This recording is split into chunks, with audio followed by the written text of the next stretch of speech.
Where are my proud Latinos at tonight? You guys see what I mean? It's wide open. There's so many of them. It's absolutely incredible.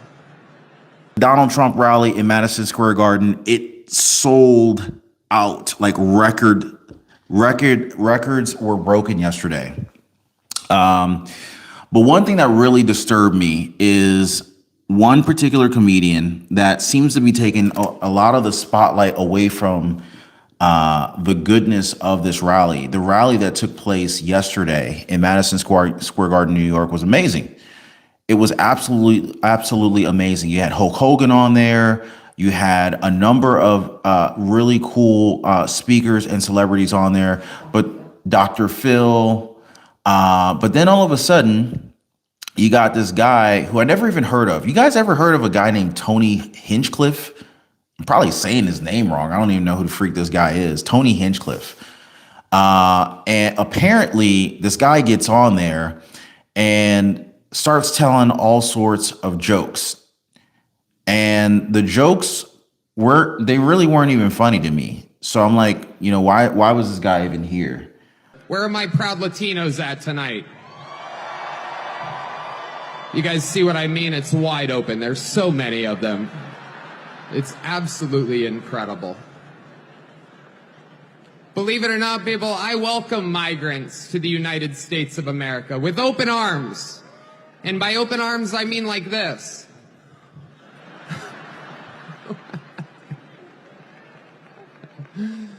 It's wild. And these Latinos, they love making babies too. Just know that. They do. They do. There's no pulling out. They don't do that. They come inside, just like they did to our country.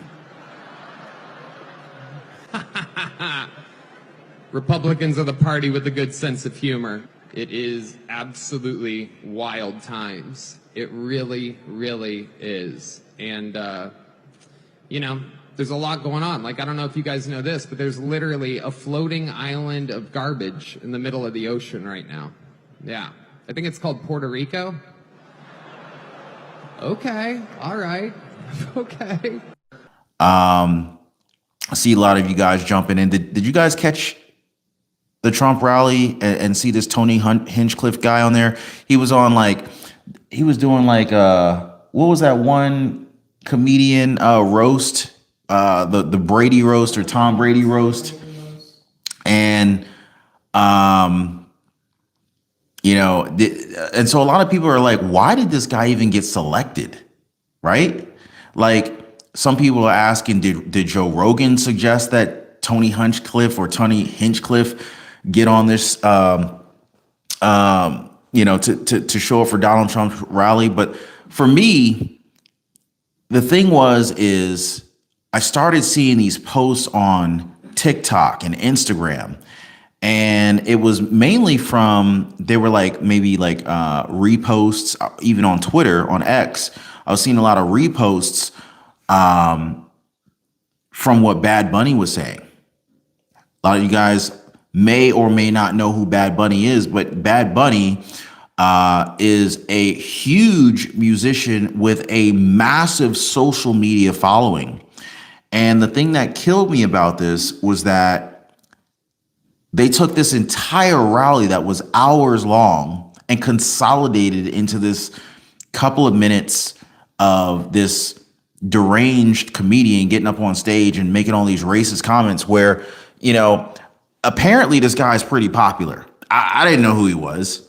I think he ended up leveraging Donald Trump's platform to become more famous. And in doing so, he, as a stand-up comedian, Tony Hinchcliffe, he just basically stole the stage early from Donald Trump and made all these videos about him go viral because everybody's pissed off about what he's saying. And a lot of people have been messaging me and asking me, Ron Yates, why was this guy selected? And I'm like, I don't know why he was selected. I'm like, I don't even know the name. I didn't even know who he was. Like some of y'all are like mad, and I'm mad too. But I'm like, yo, I didn't choose him. I didn't approve him. The other thing is I'm like, yo, we're 8 days away from the 2024 presidential election, and I'm a little bit pissed off at this point because it's like, who did the vetting here?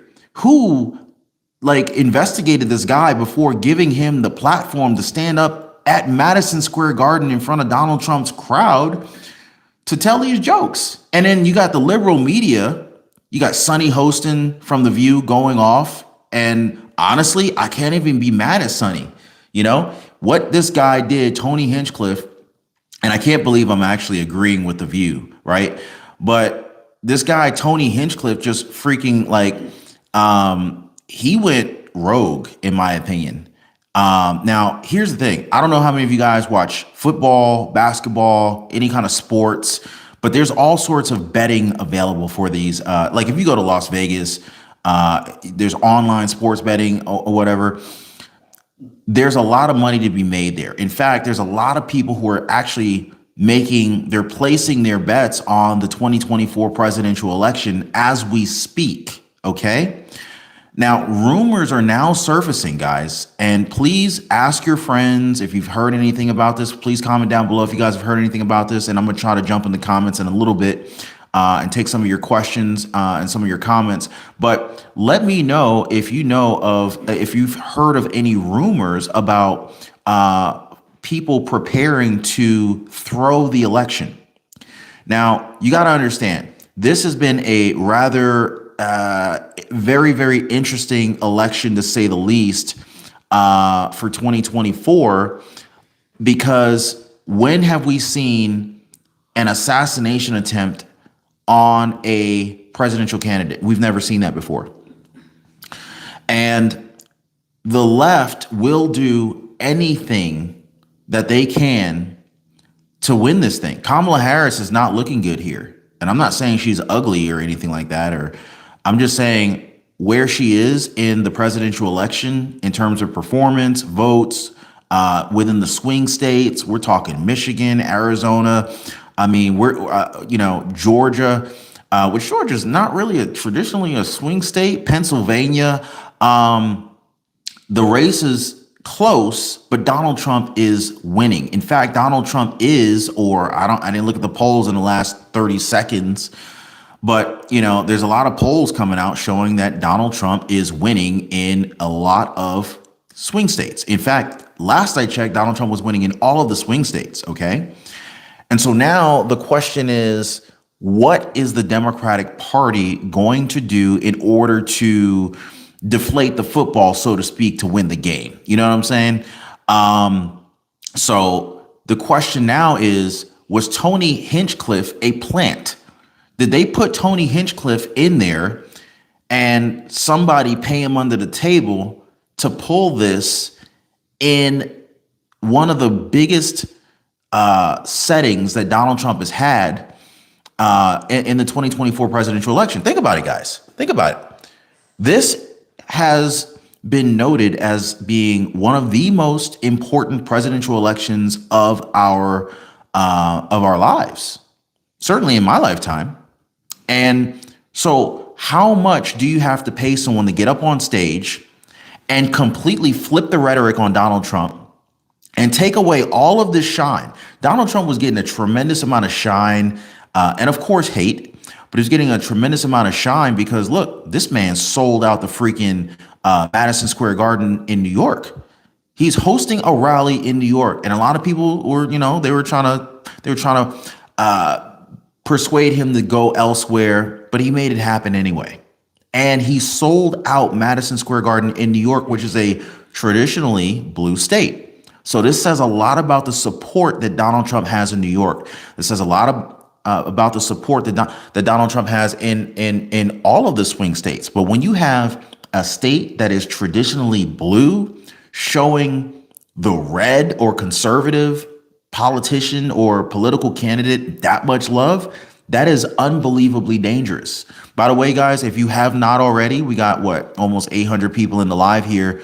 Take a second. If you appreciate the content and the conversation, hit the like button, subscribe to the channel. But this is a very serious situation here, guys. This is a very serious situation. The reactions that we're getting from the likes of The View were to be expected. This Puerto Rican has something to say about the island that I love. I don't know if you guys know this, but there's literally a floating island of garbage in the middle of the ocean right now. Yeah. I think it's called Puerto Rico. Where my family is from, Puerto Rico is trash. We are Americans, Donald Trump. Americans. We voluntarily serve disproportionately high in the military while you have bone spurs. And we vote. Pennsylvania is home to almost 500,000 Puerto Ricans. North Carolina, 115,000. Georgia, 100,000. Arizona, 64,000. Wisconsin, 61,000. Michigan, 43,000. Nevada, 27,000. We vote Donald Trump. Trash. And by the way, Jennifer Lopez, Ricky Martin, Bad Bunny, Luis Fonsi, and Mark Anthony have over 345 million followers on Instagram. I think you only have 26 million, since you care so much about size. And we don't like what was said about Puerto Rico. And we know how to take the trash out, Donald Trump. Trash that has been collecting since 2016. Liberal media, the CNN, MSNBC, ABC News, they're all camping out, waiting for any type of sign of racism from the Donald Trump, JD Vance camp. And I'm a little bit, I don't want to say I'm disappointed with Donald Trump's campaign management team for letting this guy get up on stage. But because the thing is you can't control what a comedian says. You can't control what anybody says once they get up on that podium and they start speaking in front of the microphone, right? The thing that gets me, though, is the media, the liberal media, has attacked Donald Trump as if he is the one that has said these ridiculously offensive jokes on stage. Now, apparently, I guess I'm pretty sure they didn't review Tony Hinchcliffe's material before he went on stage and started flapping his gums, because there's no way they would have allowed that. Here you had Donald Trump leading Kamala Harris in the polls by a very hefty margin. And then suddenly you have this seemingly rogue comedian get up on stage and just fly off the handle with all these ridiculous jokes. And it literally took away a lot of the shine from an otherwise amazing rally. So, a lot of people are saying, hey, was this a setup? Was this a setup?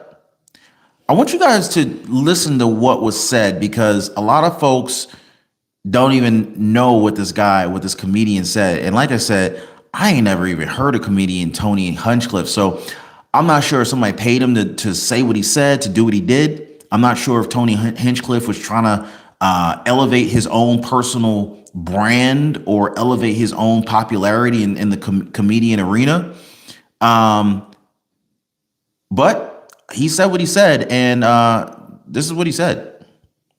Where are my proud Latinos at tonight? You guys see what I mean? It's wide open. There's so many of them. It's absolutely incredible. Believe it or not, people, I welcome migrants to the United States of America with open arms. And by open arms, I mean like this. He's going like this. It's wild. And these Latinos, they love making babies too. Just know that. They do. They do. There's no pulling out. They don't do that. They come inside, just like they did to our country. Republicans are the party with a good sense of humor. It is absolutely wild times. It really, really is. And, there's a lot going on. Like, I don't know if you guys know this, but there's literally a floating island of garbage in the middle of the ocean right now. Yeah. I think it's called Puerto Rico. Okay. All right. Okay. Where are my proud Latinos? So, guys, that is your boy, Tony Hinchcliffe. Everybody give a round of applause to Tony Hinchcliffe. Psych. So, now, here's the thing, guys. Here's the thing. Anybody listen? Anybody like Dave Chappelle? Anybody like what's that one dude? The Filipino dude. Anybody? No, Joy Coy. Joy Coy. Joe Coy. Joe Coy. Anybody know or like Joe Coy? Dave Chappelle, Kevin Hart.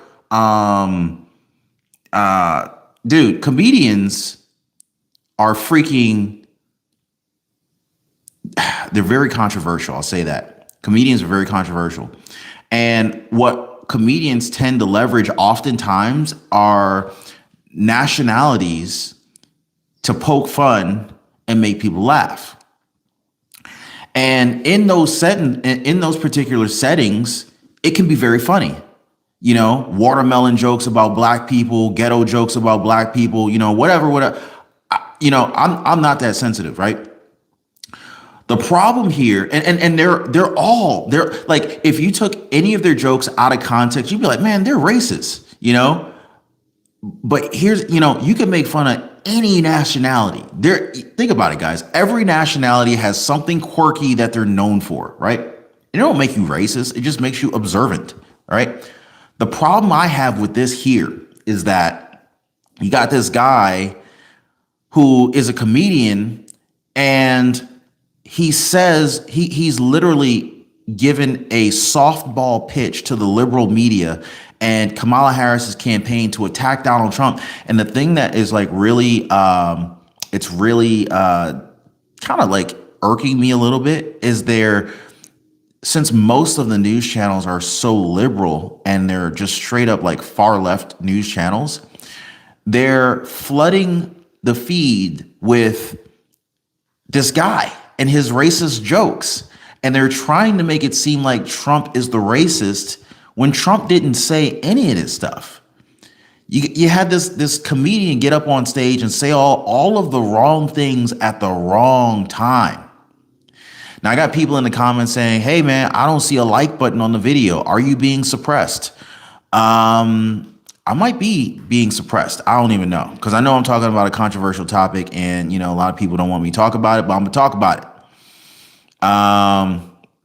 Yeah. So, and then, of course, you know, The View had to have their opinion on this, which everybody's entitled to their own opinion.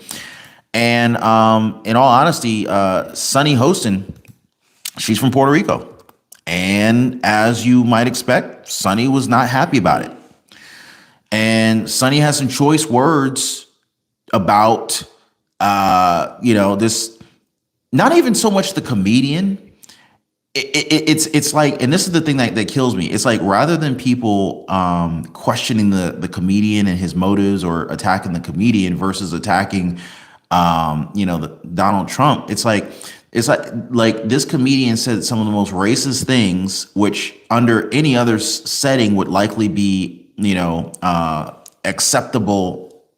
You know, if you went to like if he had an event and, you know, he's just a comedian on stage, most people drinking, they're just going to laugh and we had a great time, right? But the problem is that this comedian told these highly charged, very racist and insensitive jokes in the middle of a freaking Donald Trump rally 8 days away from the 2024 presidential election. November 5th is right around the corner. And it is known how critical this time is, guys. It's known how critical this time is. So for this guy there's no way, I don't even care. You know, I was going to wait and see, you know, was there any kind of confirmation from the Trump campaign about this?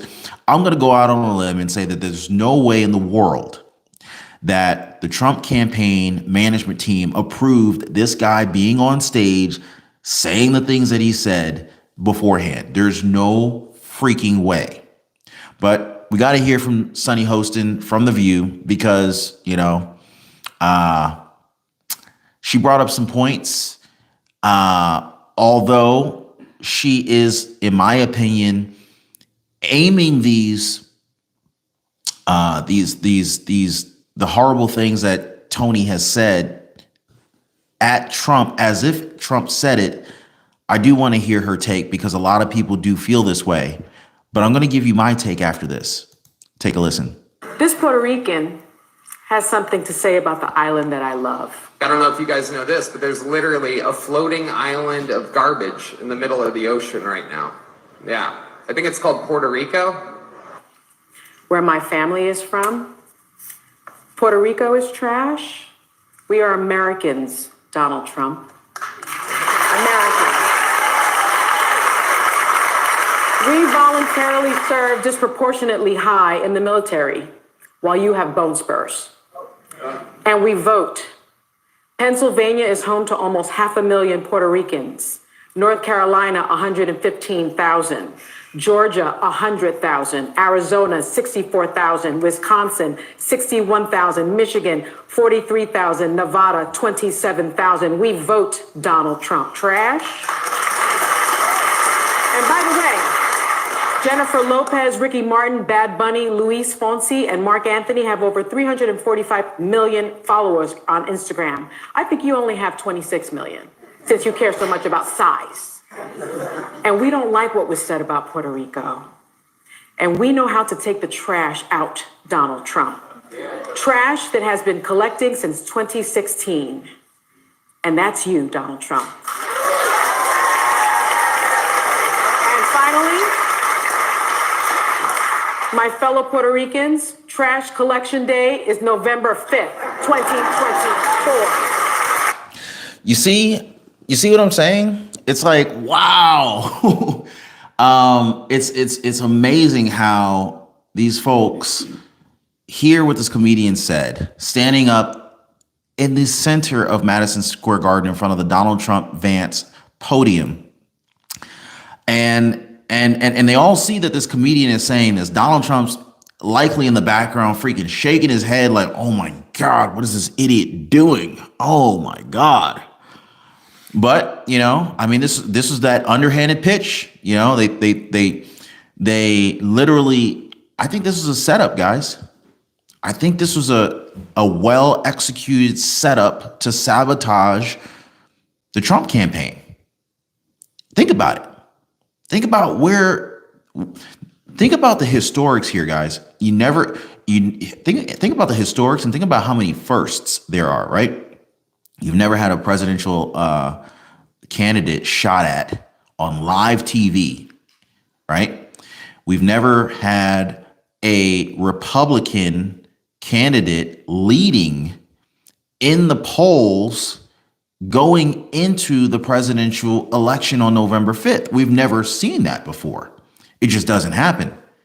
And for Donald Trump to be leading in all of the swing states right now, you gotta think about the level of desperation that the left is willing to do in order to flip the numbers around, right?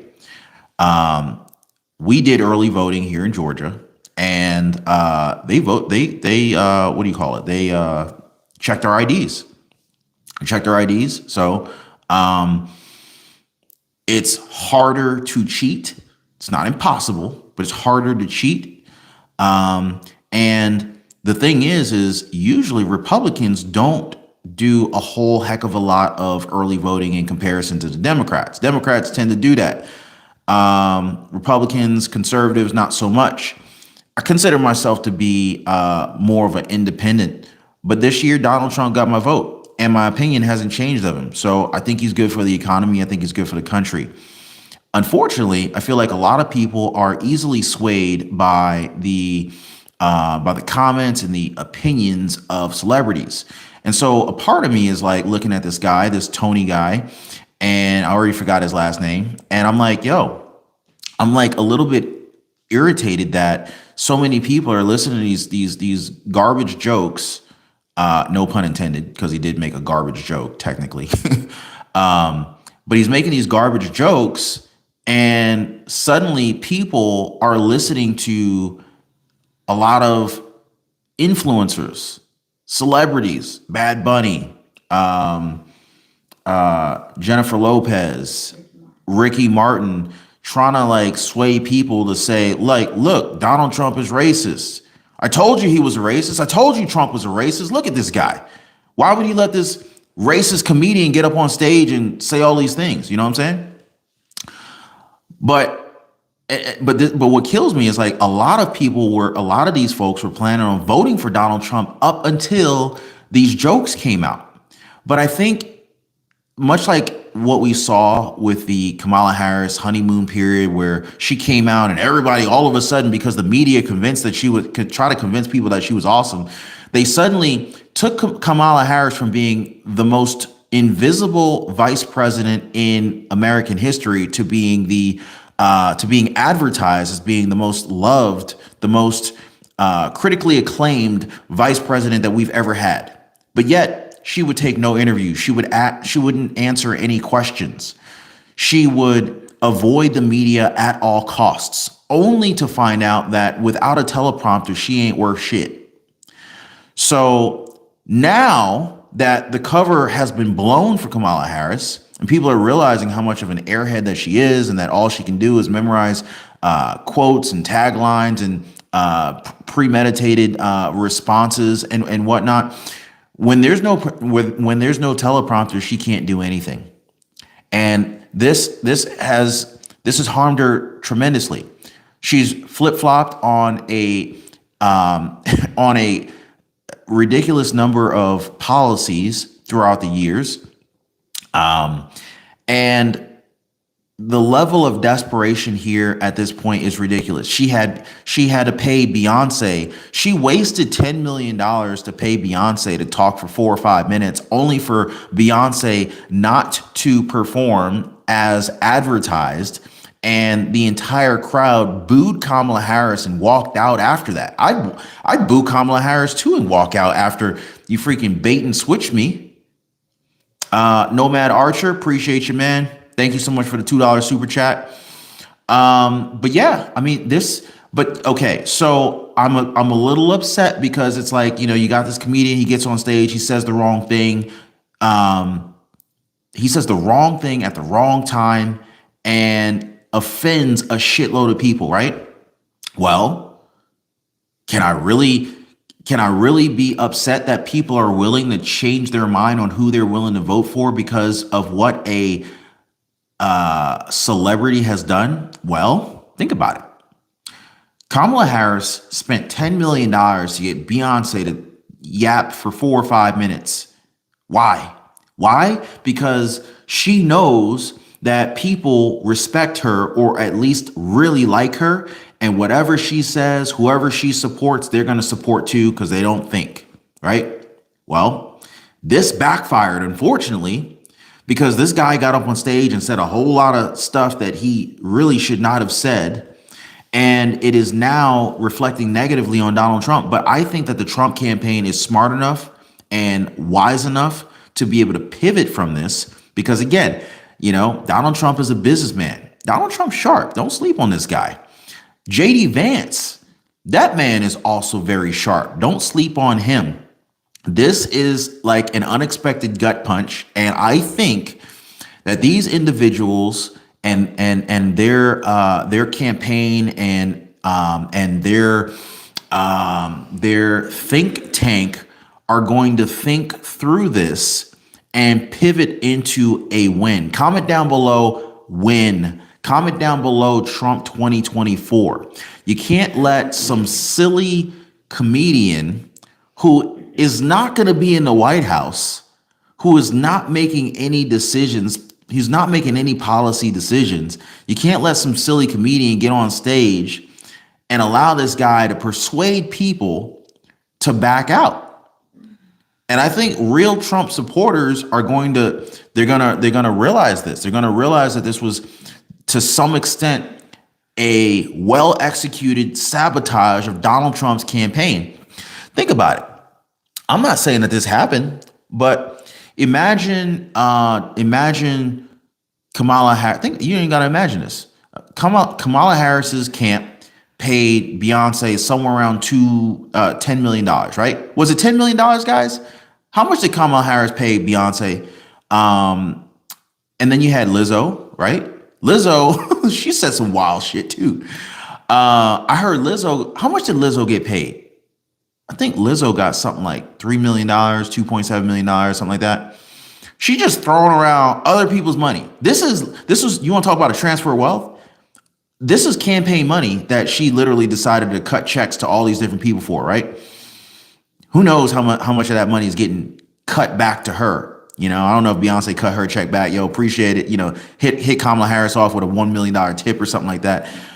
Because we are in the tipping society. You know what I'm saying? Anyway, $2.3 million to Lizzo. Then you had Meg The Stallion. You know, she got paid. She got paid handsomely. You got Usher. Now you remember Usher actually went on The View, and they were trying to get Usher's opinion on Kamala Harris. They wanted to get his endorsement while he was on The View. And they pressured him multiple times during this interview. And he wanted to just be neutral. He basically said, hey, you know, I think that the voters should make their own decision based on their own, you know, they should vote for whoever they think they should vote for, and that decision should be theirs. And he didn't want to influence that at all. He was asked multiple times on The View, basically coerced to vote or to support Kamala Harris on the show, and he didn't do it. Funny enough, just a few weeks ago, he ends up basically endorsing Kamala Harris. He did endorse Kamala Harris. So it's like, look, I guess the dollar amount was big enough to pay him to get up on a platform and support Kamala Harris. So with that in mind, guys, would it really surprise you to find out that this Tony guy, Tony Hinchcliffe or Tony Hangnail, Hang Glider, would it really be that far-fetched to think that the left, that the Democrats, that Kamala Harris's party could possibly have influenced the jokes that he decided to tell? Hey, Tony, hey, let me holler at you right quick. Let me holla. Right?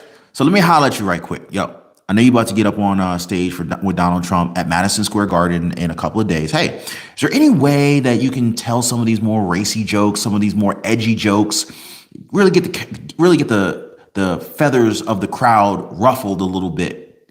Well, why would I do that? Well, I got a check for $16 million. I mean, you only gonna have to talk for 4 minutes. Here's $16 million.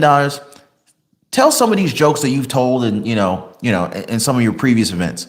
You already know the jokes, but I know what you're planning on. I know the jokes you're planning on telling are probably not so edgy. Scrap those. Tell some of these edgy jokes. Tell some of these more edgy jokes. Even if, oh man, can you imagine this? What if Donald Trump's campaign team reviewed his material first, right? Because you don't want to be blind, having no idea what somebody's going to say up on the podium. Because I mean, once they give him the floor, unless they're willing to kill that man's mic, like they did on Kamala Harris several videos back. If you guys have seen that video on the channel, if you haven't, definitely check it out. Unless they're willing to kill his mic while he's standing up on the podium, there's nothing they could really do. So what if Donald Trump's campaign management team, whatever, reviewed his material prior to him getting on stage and they approved it? But what if he had a second list of talking points and or jokes and or material that didn't get approved, but he brought it with him? So you got A and B.